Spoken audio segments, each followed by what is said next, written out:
सल्लल्लाहु अलैहि वसल्लम के ताइफ के सफ़र का किस्सा।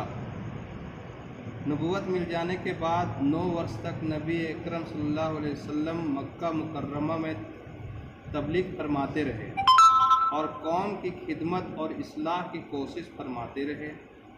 लेकिन थोड़ी सी जमात के सिवा जो मुसलमान हो गई थी और थोड़े से ऐसे लोगों के अलावा जो बावजूद मुसलमान ना हो सके ना होने के आपकी मदद करते थे।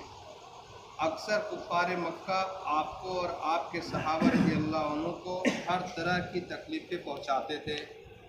मजाक उड़ाते थे और जो हो सकता था उससे दरगुजर ना करते थे। हुजूर सल्लल्लाहु अलैहि वसल्लम के चचा अबू तालिब भी उन्हीं नेक दिल लोगों में से थे जो बावजूद मुसलमान ना होने के